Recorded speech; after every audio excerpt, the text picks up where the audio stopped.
In this video, I'm gonna essentially break Pokemon Yellow because of power creep and a Pokemon called Espathra, which was introduced to the series in Generation 9. My goal here on this channel is to play the main series games with every single species, and part of that goal involves this backporting process, taking Pokemon introduced in later games and bringing them back to older games to see how they would play. I have rules for myself in doing this. I try to make their movesets as Generation 1 as I can without backporting a bunch of moves from future games. I make one exception though, and that is for signature moves, and that's why Espathra breaks the game in Yellow version. Its signature move is Lumina Crash, and at first glance it doesn't seem like it would be that good in Generation 1. Well, it is a Psychic type move, and we all know Psychic types are broken in these games. It has base 80 power, which is pretty good because it gets the same type attack bonus, and it has 100% accuracy, so it's only going to miss 1 out of 256 times. Overall, not so broken, at least so far. And then you look at the secondary effect. Lumina Crash inflicts damage and lowers the target's special defense by 2 stages. The intent from the developers here is for you to use this special move, lower the target's special defense by 2 stages, and then be able to use this move again for even more damage. Specifically, double the damage that the first hit did. There is a problem with backporting this into Generation 1. Number 1, there are no moves that lower stats by 2 stages after dealing damage. An equivalent we have in Generation 1 is Psychic, which lowers special 33% of the time, and it only lowers the special stat by 1 stage. If you want to lower a stat by 2 stages, you have to use a move like Screech, which only modifies stats and deals no damage. I contemplated making Lumina Crash lower special by 1 stage, just like Psychic, but then Espathra is just going to use Psychic and never use Lumina Crash, so there's not a lot of point to backporting it in that case. Plus, in order to be fair, I think I should faithfully backport each signature move and do my best. So in this case, we have backported the drop of special by 2 stages. And yes, in Generation 1, the special stat is a unified quantity, so every time Lumina Crash hits, it will lower both the Pokemon's special attack and special defense. There is no way around this if we want Lumina Crash to be a Psychic type move, which is tied to the special damage category in Generation 1, and also inflict multiples of damage every time it hits the same target. And that's why at the beginning of this video I mentioned power creep. This is just a consequence of what I'm doing here with the backport series. I expect Espathra to break the game.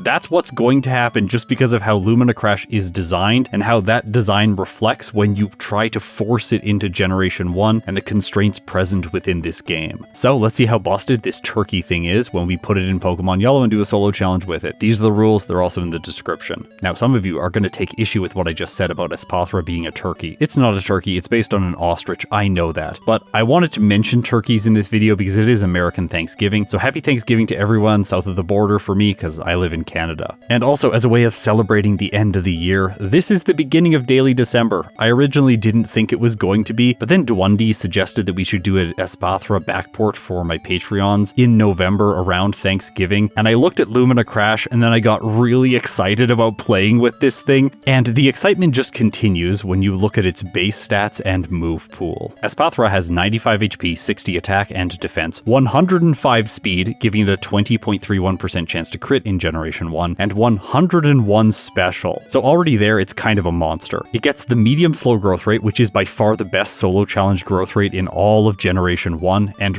really every generation of Pokemon. There are some exceptions with the erratic growth rate and the fluctuating growth rate later on, but those are more complex and they aren't relevant for this video. Its move pool is also quite good. For the purposes of this video, I had to work off of the Generation 9 move pool. In those cases, it starts with the Drill Peck, Feather Dance, Peck, and Growl, and then at only level 5, it learns Confusion. Feather Dance doesn't exist in Generation 1, so I can just omit that move and have it learn Confusion from the start. Then through level up, it gets Baby Doll Eyes, Disarming Voice, Quick Attack, Psybeam, Pluck, Agility, Uproar, Dazzling Gleam, Psychic, and Last Resort. We're gonna have to drop all the Fairy type moves, and that's helpful in cutting the overall number of moves that it learns through level up down to a Generation 1 number, somewhere around 7 or less. I can keep Quick Attack at 15, Psybeam at 19, and then instead of Pluck at level 24, I'm just going to give it Drill Peck again, but it starts with this move, so there's a little bit more flexibility. I could unlearn it and then relearn it, but I don't think I'm going to do that. Agility can stay at level 29. Now if you notice, Lumina Crash is learned when it evolves into Espathra, and Flittle evolves at level 35. So I've put Lumina Crash at this level and and just taken away Uproar. Instead of Dazzling Gleam, and kind of as a substitute for Uproar, I have given it Sonic Boom at level 43 and then Psychic at 49, completely omitting the level 54 slot Last Resort just because I want to stay at or under 7 moves. Through TM and HM, I'm giving it mostly moves that Psychic and Flying types learn. So you can see things like Razor Wind and Whirlwind, Mega Kick, because it does look like this thing could really kick you quite hard. In Generation 9, it learns Body Slam, so I'm going to give it that fantastic normal type move. It's a Psychic type, so of course it gets Psychic as well as Psy Wave. And I had to make a decision about the one Flying type TM in Generation 1, Sky Attack. I decided to give it to Espathra because of Brave Bird being on its Generation 9 TM learn set. Okay, just rewinding a tiny bit, here is the front sprite that I came up with. I'm pretty happy with it, and I gave it the purple coloring because I think this is what they would have done for a Psychic type in Generation 1. As we've already seen, I also made a back sprite for it, and I'm also pretty proud of this one, except for how Espathra's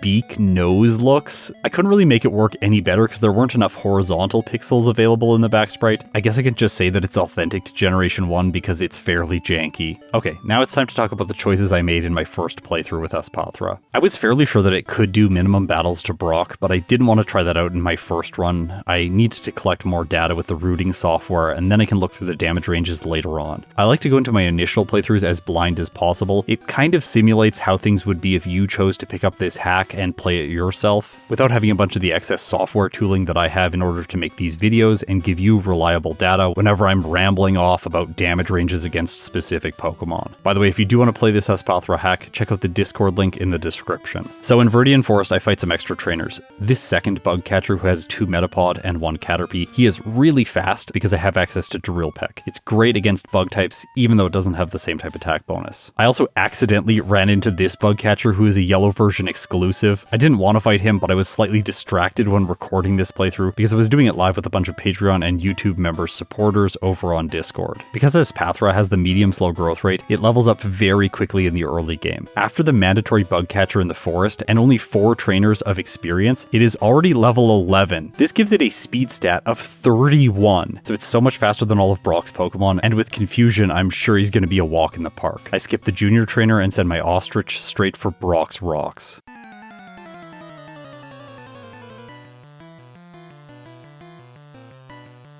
Okay, Geodude's first. Confusion does more than half, which I was expecting. Also, Espathra takes only 5 hit points of damage from Tackle. Not bad. Next is Onix. Here, I go for Confusion, get a critical hit, and knock out his ace in 1 turn. So this was an easy gym leader. And you know what else makes Espathra easy? The fact that it has unlimited PP. Its current moveset is Confusion, Peck, and Drill Peck. Leaving Brock's gym, I have 22 uses of the Psychic type move, and then combined, I have 55 uses of my Flying type moves. Of course, I'm only going to use the Flying type moves for backup if I really need them. Now, I rank all of these Pokemons based on the speed that it takes them to beat the game. These are essentially casual speed runs. Having a big PP reserve is important for this goal, because I skipped healing in the Pewter City Pokemon Center. I have not healed once in this playthrough so far, and I'm just going to keep that going all the way past Route 3 into Mount Moon. You can see here I'm taking on Jesse and James, and I still have Confusion PP left over. Plus, Espathra is just one-shotting everything. Ekans, Meowth, and the final Coughing. Okay, the rival on Nugget Bridge can sometimes be problematic because he has 4 Pokemon. I wanted to make this as easy as possible for my first playthrough, so look at my current experience. I'm about to get to level 19. I figured I could fight the junior trainer that's mandatory inside of Misty's gym and level up, getting Psybeam before I take on the rival. And her Goldeen gives me exactly enough experience to level up and get the powerful Psychic type move. Okay, rival starts with Spearow. I reorder my moves, getting Psybeam in the first slot so that I can just spam this move, and then it one-shots the Spearow, the Sandshrew, the Rattata, and the Eevee takes more than half from it, which is pretty good when using a special move, so overall his ace is just a 2-hit. And it is the most specially defensive Pokemon all the way until I get to Misty, so Espathra sweeps through Nugget Bridge and Route 25. Now, one thing I want to draw your attention to is how my pathing has become so much better in these games over the years that I've played them. I now know all the small little nuances of where to juke and jive to get by buildings and walls, and then occasionally just talk to NPCs like this guy.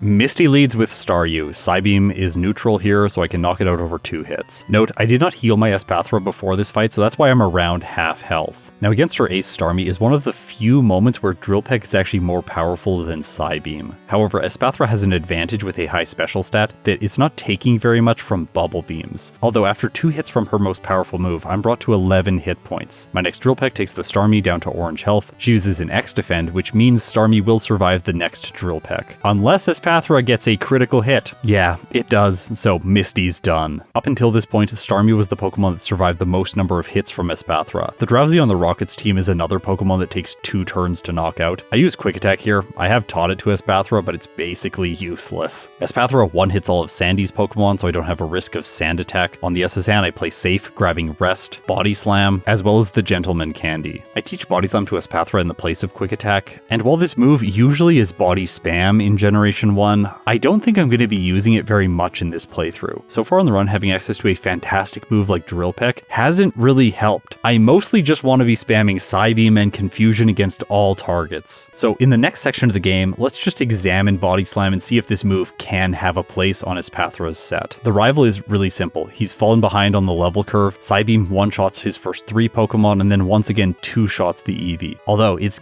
getting close to being a one-hit. Now, is it possible that Lieutenant Surge, the man, the myth, the legend, could give Espathra its first reset in this playthrough? The answer is, of course no, he is completely useless. Okay, Body Slam is sometimes helpful against the Rapping Lass, but in this case I have Psychic-type moves, and Confusion one-hits her most bulky Pokemon, the initial Oddish. This is where things start to get really funny in terms of damage ranges. I thought Body Slam would do more damage to the Slowpoke when compared with Psybeam, but I looked at the damage ranges while playing this playthrough, and the software was recommending that I should use Psybeam because it does more damage. So if Body Slam is not better against the Slowpoke, it essentially has no function in this playthrough other than adding PP to what is already a large reserve. So Body Slam is useless. Let's talk about another move that might have a place, Agility. In Generation 1, this move has 2 uses. To counter out speed drops from paralysis debuffs, because when it recalculates your speed stat, it uses your regular speed and then doesn't reapply the paralysis debuff. This move is more commonly used to compound the badge boost and increase your other stats. Although I don't think I need to badge boost my attack or defense right now, I would more likely be wanting to badge boost my special, but I have to get Blaine's badge first in order to be able to do that. Still, I think it would be short-sighted to give up agility right now, so I'm going to teach it in the place of Confusion just to hang on to it for a little longer. By the way, I should have given up Body Slam, but I hadn't realized that it was fundamentally useless yet. Okay, Self-Destructing Hiker.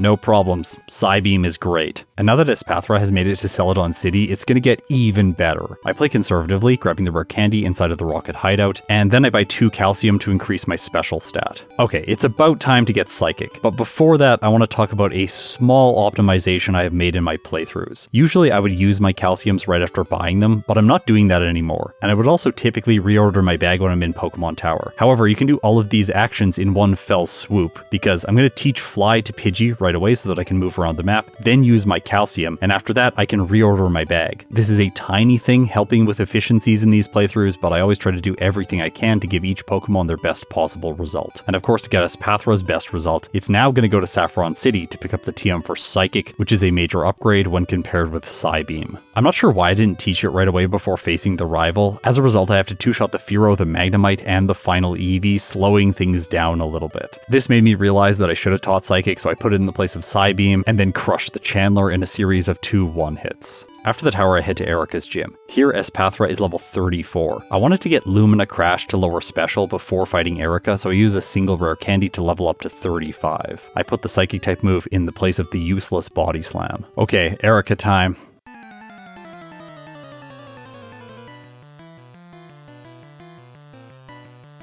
Erica leads with Tangela. I go for Lumina Crash, lowering its special by 2 stages as you can see over on the right hand side of the screen. As a result, I easily knock it out with my follow-up Psychic. Lumina Crash, even without the special drop, still would have 2 hits, so overall, no problems here. And her 2 remaining Pokemon are poison types, so Psychic just takes care of them in a single hit each. I'm going to continue playing conservatively from here. In Sylph, I fight the Machoke guy to pick up an extra rare candy. But I'm not going to be overly conservative. Instead of battling a bunch of optional trainers, I'm just going to go straight for the rival. Espathra is level 36, which is under what I like to be here. Normally I want to do this fight at level 40, but I figured I could pull it off with how fantastic Lumina Crash is. I 2-shot the Sandslash using Psychic, and then I use Lumina Crash against the Cloyster to reduce damage from Clamp and Aurora Beam. It just goes for Withdraw though, giving me a free knockout. Magneton Magneton's next. Lumina Crash lowers its special as well before it ever attacks with Thundershock, and it does pathetic damage. Like, this is really satisfying. Normally, this Magneton causes so many headaches. Not in this fight, I will admit, but later on in the game, and I think I have a solution for it with this move. Now, this is where things get really funny, because Kadabra's next. You would think that I would attack it with Drill Peck, but I actually think there might be more upside to using Lumina Crash. I'm lowering its special stat, which is its offensive stats, then it's less potent when attacking with Confusion and Psybeam, even though those moves were already resisted. After 2 turns, I've dropped it to -4 special, and then Psychic knocks it out from more than half health. Espathra's signature move continues to be fantastic against Flareon, where it can lower special before I get hit by fire-type moves. Okay, Giovanni.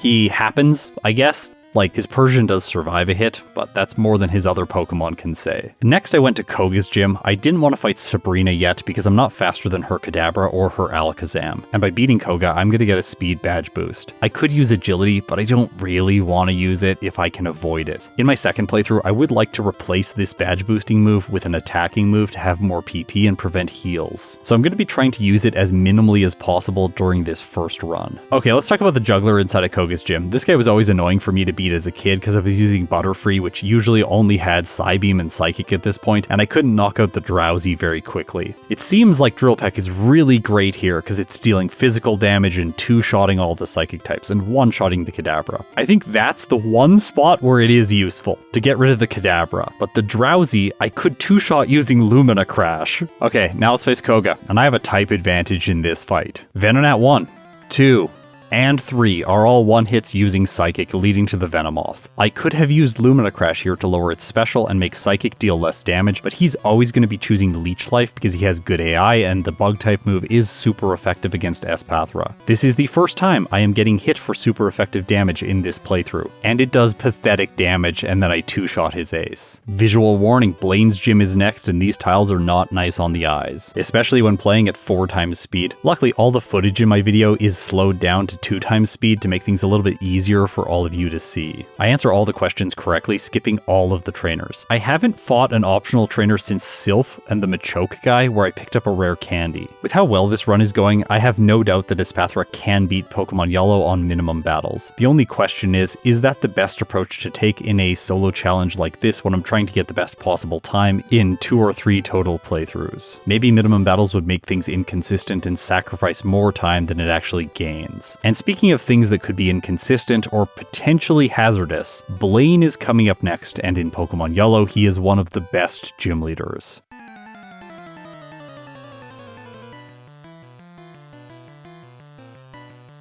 Ninetales is first. Of course, Lumina Crash makes sense here to lower its special so that Flamethrower hits for less damage. Although, the Psychic type move does much less than I was expecting. Roughly 1/4. Even with the double special drop, I am not able to 2-shot the Ninetales, and it does use Flamethrower, luckily not burning Espathra. Lumina Crash on the Rapidash does more damage because its special stat is lower. It uses Takedown, bringing Espathra under half health, and I knock it out with Psychic. Arcanine is last, and it using Takedown is what I don't want to see. I go for Lumina Crash, lowering the damage from Flamethrower and Fire Blast, and then Blaine's Fiery Ace chooses Takedown, doing massive damage, but Espathra survives on 7 hit points. I don't think Psychic is going to have enough damage to 1-shot though. I use it, in this case getting a critical hit, meaning it does less damage than it would with the debuff. But in this case it is enough damage, and Blaine's Ace goes down. This is definitely the closest fight I've had so far, but still the Psychic Ostrich pulls through with a victory. To play as safely as possible, I pick up the TM for Mimic. It's always been a bad feeling when I realize I don't have this move when I'm looking through my inventory in the league after identifying a use for it. I don't want to put myself in that position today, although I can see Espathra winning without using it. Sabrina's next. This is a little bit of a weird fight. I have 32 speed, meaning I can't 1-shot the Alakazam. I go for Lumina Crash on the Abra. This is just a mistake. I should be using Drill Peck. Luckily Flash misses. Then I use Psychic. I don't know what I'm doing here. Drill Peck is better, right? It has to be. I was decently lucky making it by the Abra with only 1 accuracy drop from Flash, although I start missing against the Kadabra and then it lowers my special with Psychic. When I finally do inflict damage, it is a pathetic amount, but every turn it's going to get better because of Lumina Crash's stacking debuffs. Still though, things are not going well, plus Psywave deals fixed damage, so it can do a lot bypassing type effectiveness. And this is how the Kadabra beats Espathra. That's my first first reset. Because this thing is so good, I have no fear that I'm going to need rare candies later into the game. So I beat one Pokemon in the gym to level up to 43, and then I used 9 rare candies to boost Espathra up to level 52 before trying Sabrina again. Alright, I figured it out. Use Drill Peck on the Abra, get a critical hit in one shot. We still don't know if that's a guarantee. Kadabra's next here. I go for Lumina Crash on turn 1, followed by Psychic. It doesn't two-shot, so I think once again using Drill Peck would be the better choice. But Lumina Crash is likely better against the Alakazam because she can use Reflect to improve its physical defenses. Also, lowering its special means it's going to do less damage to me unless it chooses Psywave. And while it does, it comes far too late in the battle, so I emerge victorious. Okay, I have more than enough speed for Giovanni, 163 right now, and that means I will outspeed Lance's Aerodactyl by the time I make it there. That means there isn't a single Pokemon remaining in the game that is going to move first. Giovanni's Dugtrio is a one-hit using Lumina Crash. The Persian is probably going to survive. I go for Psychic for extra damage, and yes, it does pull through.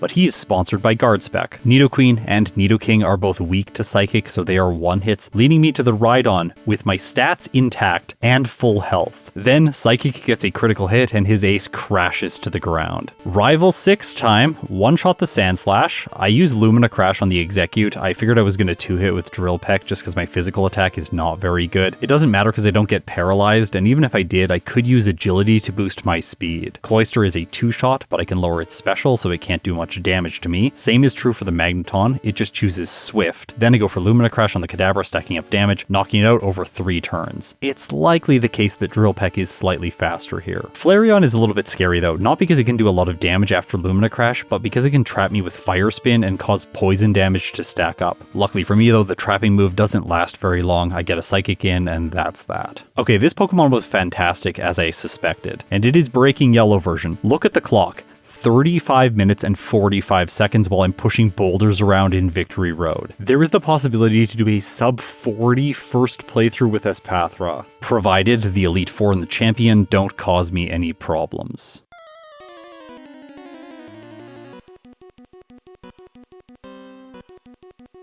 Lorelei is a tense fight because the Dugong's first attack is Bubble Beam and it lowers Espathra's speed. This means I am slower than the Jinx, which can use Lovely Kiss to put me to sleep or Ice Punch to freeze. And in Generation 1, you can't defrost by chance. You have to be hit by a fire type move, which is never going to happen from a Jinx. Or you have to be able to use an item like a Full Heal, Full Restore, or Ice Heal. I was really worried about being frozen. Luckily, the Jinx uses Double Slap. I go for a follow-up Lumina Crash. This time, Jinx chooses Lovely Kiss, but it misses. My Psychic does not do enough to knock it out. It chooses Ice Punch and doesn't freeze. Okay, so provided the Lapras doesn't freeze me with Blizzard, I should be in the clear. It chooses the powerful Ice type move, but it doesn't freeze, and with that I knock out Lorelei's ace. Alright, I didn't save for the next fight, and I didn't heal. I have 66 hit points remaining, but I figured I was going to sweep this entire team using Psychic. The thing I was worried about was getting a Generation 1 miss during all of this, and then potentially the Machamp getting a critical hit with a move like Karate Chop or Strength. Thing is, Generation 1 misses are a 1 in 256 chance, so they're quite rare, and I don't get one.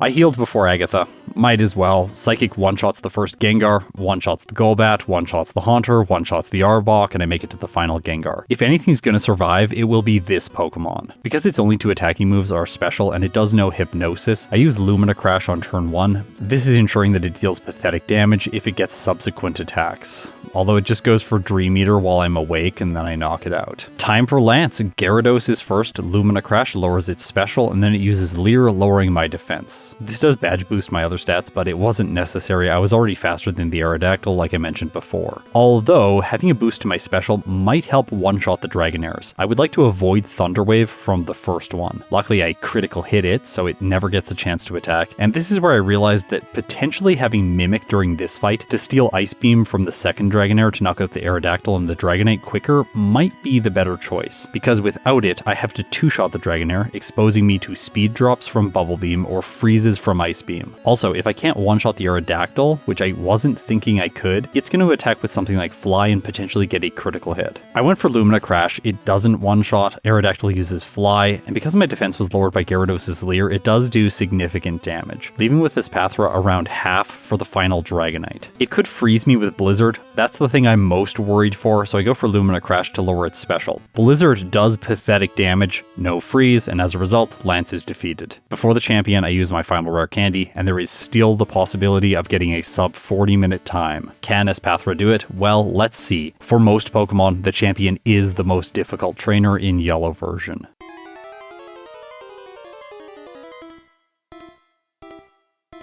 Sandslash is first. I'm gonna have to two-shot this thing, unless a critical hit, which is what happens. Next is Alakazam, and this is where things get complicated and potentially dangerous. It has Psybeam, Recover, Psychic, and Kinesis. Psybeam can confuse, Psychic can drop special, and Kinesis can lower my accuracy. What I want Alakazam to do is spam Recover, and that is exactly what it does, until the final turn in battle where it chooses Psybeam, dealing a total of 7 hit points in damage. Executor's next. Because of type effectiveness, it is not going to choose Hypnosis, which is usually its most powerful move. Although Leech Seed is also pretty good. I was worried about it setting up this move, but it never goes for it and I take down the grass type. Magneton follows and it potentially could use Thunder Wave, but instead it just uses Screech, lowering my defense, which might be problematic if the Flareon attacks with Quick Attack. Cloyster's next. I go for Lumina Crash to lower special so I take less damage from Ice Beam. In this case, no freeze, so I knock out the penultimate Pokemon and move on to Flareon. It goes for Quick Attack turn 1. This gets a critical hit, which means it does less damage than a non-crit would have done because of Screech. In Generation 1, critical hits bypass all stat changes, including those that would be beneficial to the attack. Lumina Crash does less than half, Flareon does not choose a follow-up Quick Attack, and as a result, Psychic gets the knockout. Espathra clocks in with a first playthrough time of 39 minutes and 50 seconds, with 1 reset, no blackouts at level 61, with a game time of 2 hours and 36 minutes. These are fantastic results. S tier already, and I haven't even optimized. Speaking of optimizations, we're going to go into the second playthrough right away, because I want to talk about the ways in which this run can be made better. There are a bunch.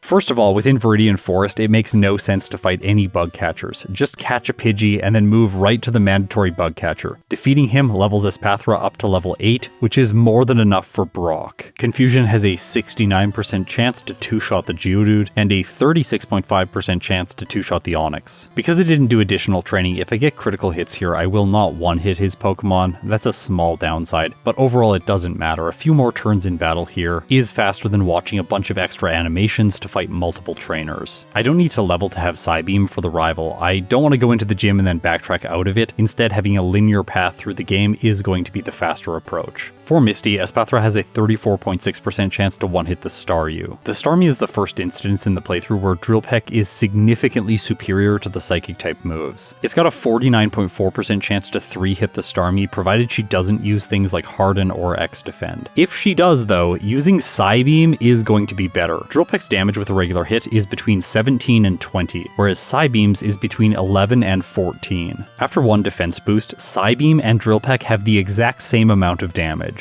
One thing that needs to be considered here are secondary effects. Psybeam can confuse the Starmie, whereas Drill Peck can't, but if Drill Peck gets a critical hit, it will bypass the beneficial stat changes on the Starmie and do more damage. This is a lot of detail about a fight that in the end doesn't really matter. On the SSN is where I fight my first optional trainer, this gentleman. The only reason I'm battling him is so I can get access to the rare candy that he guards. I have cut out getting rest for this playthrough, and I'm also not getting Body Slam. Both of those moves are completely useless. Just like Surge, who's next? You might genuinely wonder about damage ranges here though, so I should probably present those in the spirit of being rigorous and thorough. Thunderbolt does between 29 and 35% damage, and Mega Kick does between 35 and 43% damage. With Psybeam having an 81% chance to 3-shot and the fact that Espathra is faster than the Raichu, he's only going to have 2 chances to attack. Essentially what he needs to do is he needs to get critical hits. If he can get one of those, then there's the potential for Surge to be able to win, but his odds are really low. After all, he can just use Growl. Psychic for the rival in Pokemon Tower is so much better. I one-shot every single one of his Pokemon. Also, not having Body Slam means I got to keep Psybeam on my set. I didn't think this would be a big deal because with most Pokemon, having 2 moves of the same type ends up just being redundant. You only use the more powerful move and the second one just sits there waiting for a replacement. In this case though, that's not entirely true. I have decided to skip the Rocket Hideout in this playthrough so I don't have as many PP ups because I also skipped the one in Celadon City. Psychic's PP as a result is quite limited, and Psybeam is powerful enough to still knock out a lot of Pokemon in one hit in this section of the game, so it actually has utility. I fight Erica next. Nothing to say about that fight, it's really simple. Inside of Sylph, I fight my second optional trainer, the guy with Machoke, who also blocks a rare candy. Because I've fought less trainers in this playthrough, I'm a lower level for the rival, only 34 now, and I don't have Lumina Crash because I didn't need to use a rare candy prior to it in order to fight Erica. This doesn't matter though, because I level up right after the Sand Slash and get Lumina Crash for the Cloyster. It's also useful on the Magneton, but it isn't on the Kadabra. I think I just like this move because it's new and it's the only chance I'm going to have to use this in Generation 1, so I am using it here against the Psychic type, but attacking with Drill Peck is the correct choice. It will two-shot.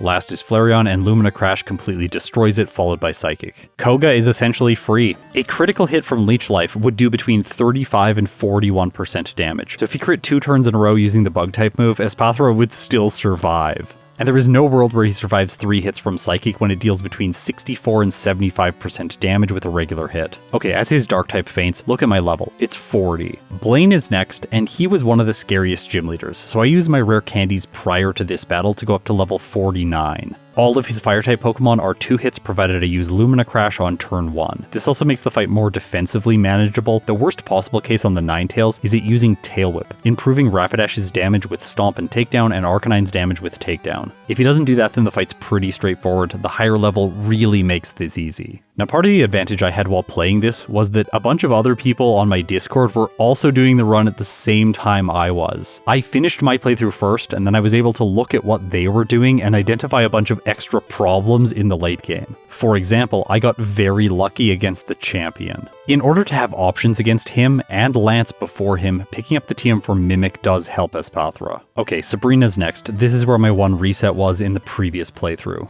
Just using the rare candies before Blaine makes this far easier, and I also choose Drill Peck one-shotting the Abra. For Kadabra, I'm using Lumina Crash. I'm just addicted to this move. Instead, I should be using Drill Peck at 2 shots. For the Alakazam, it's a bit more of a toss-up because she's probably going to set up Reflect and use an X-Defend at some point in the battle. Lowering its damage felt like the better way to play, so I stand by my choice of using Lumina Crash here. Although getting 2 subsequent Drill Peck critical hits will knock the Alakazam out despite what she does. So there's potentially more risk and upside when using Drill Peck, whereas Lumina Crash is slower but safer. The next scenario is one that is extremely unlikely. I am just trying to be honest and show you the ways in which this Pokemon can fail. Against Giovanni, I have a 59% chance to one-hit the first Dugtrio, so it could attack me, potentially doing damage with a move like Dig or Earthquake. Also, it could hit me with Sand Attack, which would cause a lot of problems. Beyond that, there are 2 more threats. The Persian might survive unless I get a critical hit, and if it uses Slash, it will crit, doing between 42 and 49% damage. If you then look at Rhydon, which also has a chance to attack me, its Earthquake does between 52 and 61% damage. So with maximum damage rolls, Persian and Rhydon together will be able to knock out Espathra, but with minimum damage rolls, Espathra will survive. There's also the chance that Persian does no damage to me with a move like Screech or Double Team. Dugtrio might not survive, and Giovanni can also throw in a Guard Spec whenever he wants. So while there are risks in this fight, they're pretty small. Also,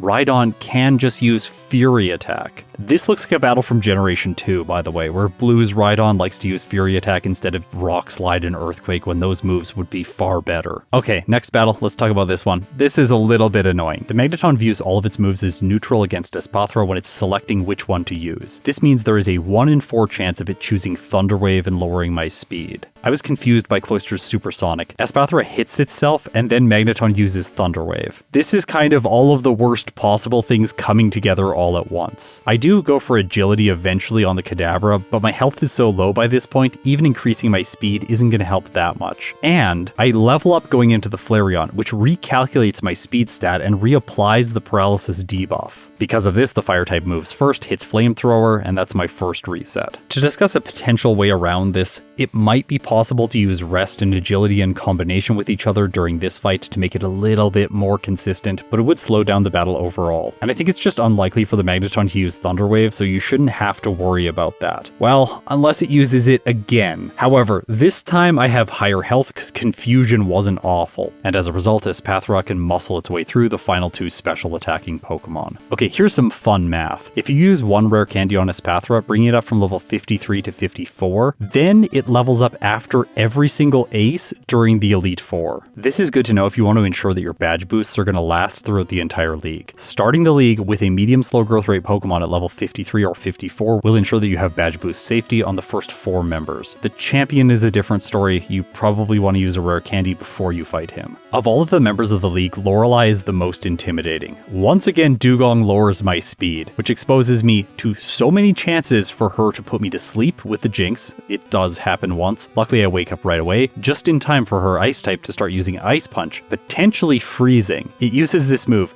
3 times in a row, and each one of those times, I am not frozen. As a result, I knock out her ace and move on to the hiker. He's easy as long as you don't miss. I once again did not save or heal. In this case, I don't pay for it. Agatha, again, also easy. Last is Lance, and in this case I have taught Mimic over Drill Peck. I want to keep Agility because its one use is potentially in this fight. After mimicking Ice Beam, I only have a 53% chance to one-shot the Aerodactyl, but if I set up once with Agility, then this jumps to 100%. This strategy does have an issue though. The Gyarados can use powerful moves like Hyper Beam, or it can lower my defense. It can also do both of these things because I have to two-shot it. From there, I am still two-shotting the Dragonairs, and they can also use Hyper Beam. In this case, I get a reset, and then I decided not to use the agility strategy in the next battle. Plus, if Gyarados goes for Leer when I'm just attacking it, then it badge boosts me, providing me with the special I need to one-shot the Aerodactyl using Ice Beam. Okay, I need to take some time and talk through all of the problems on the Champions team. Number 1, you can use Mimic here to steal Earthquake and then two-shot the Alakazam, avoiding Kinesis, which is the first major threat for Espathra. Snowy was playing this challenge alongside me, and Kinesis absolutely ruined the end of that run. The best strategy is if you see Kinesis used, reset right away. Don't spend time trying to win in the rest of the fight, because things can spiral out of control from there and compound on top of Kinesis. Like Executor can use Leech Seed, and if you've mimicked Earthquake and you don't have rest, there is no way to heal. Magneton can choose Thunder Wave. Magneton can also do decent damage with Swift or Thunderbolt. Cloyster could freeze you with Ice Beam, compound Leech Seed with Clamp, or do decent physical damage if it chooses Spike Cannon. And if you make it through all of that, Fire Spin can compound Leech Seed. Quick Attack is high priority, and Flareon does like to occasionally get critical hits. It has a 13% chance. One of the downsides of mimicking Earthquake you can see in the current footage. I take a lot of damage from the Sand Slash and then have no way to recover my health for the remainder of the battle. I decided to risk the Kinesis instead, knowing that Alakazam can't do much damage if it's choosing moves like Psybeam or Psychic, and I can potentially win if my special stat is lowered. But to ensure that I can recover throughout the remainder of the playthrough, I am going to use Mimic to steal the Alakazam's healing move. From there, things go my way and I defeat the champion, getting a second playthrough time of 37 minutes and 5 seconds, with 3 resets, 0 blackouts at level 59. This is 2 battles over minimum battles, so I have an amazing game time of 2 hours and 20 minutes. Espathra can go faster. It can cut the 2 optional battles and use 2 less rare candies before Blaine. If I gave myself a budget of 10 attempts to do this thing, I would just do that, and one of the runs would be better than this one. Even with this slightly more conservative approach, getting 2 extra rare candies with 2 optional battles, I still think it could get a time under 35 minutes, which would have made it the best Pokemon I have ever used in Pokemon Yellow. But for now, Victory Bell still retains the crown. Although I will admit I have done more Victory Bell playthroughs. That said, they're a little bit stale now, and I know that its results can be better than its current 36-minute time. Either way, this is an incredible result for Espathra. It earns itself the 2nd spot overall in my tier list. And with only 2 playthroughs, it beats out Zapdos and Articuno. Those Pokemon I had to do many attempts with, like we're talking 20 plus. And when I did that, I got a time of 37 minutes and 22 seconds with Zapdos, and a time of 37 minutes and 59 seconds with Articuno. Espathra is just so much more intuitive, but that's because of all of the power creep we backported from Generation 9 in the form of Lumina Crash. I think if you're new to solo challenges, this might be a really fun run for you to do. So again, check out the Discord link in the description. There you'll also find access to my overlay software in case you want the same visuals that I have while I do these solo challenges. Now, before I close out this video, this is the start of Daily December, and I have to announce a project that I have been working on secretly behind the scenes, which is a small way of me saying thanks to everyone who helps me with this channel. I have made my first ever official ROM hack. This is not supposed to be balanced advanced or some amazing gameplay experience. Instead, what it is a fun way of me taking everyone who helps me with the channel, turning them into Pokemon trainers, and making them a part of Pokemon Yellow. You can also find this ROM hack at the Discord link in the description. So if you want to battle me, my wife, Sean, Exceptional, Serena, everyone else that helps with the channel, check out the Discord link in the description. Expect all the gym leaders to have their types shuffled around. Expect encounter tables to be fundamentally different. There are some really awesome, unique, rare Pokemon that you can find on each route throughout the entire game. Beyond that, all of the major battles are fundamentally different from what they are in Pokemon Yellow. Although most of the random trainers are left the same, but there are some that have been changed for flavorful reasons. If you know all of my content, I'm sure you'll pick up the references. I hope you have some fun with this over the month of December. I know I had fun putting it together over the last 2 months. As I said before, Daily December is now officially underway, so tomorrow I'm going to come back and play Fire Red with only Hitmonlee. It is my goal with the next 3 videos to prove that in that iteration of Kanto, fighting types are no longer trash. If you made it this far, you are incredible. I'll see you tomorrow.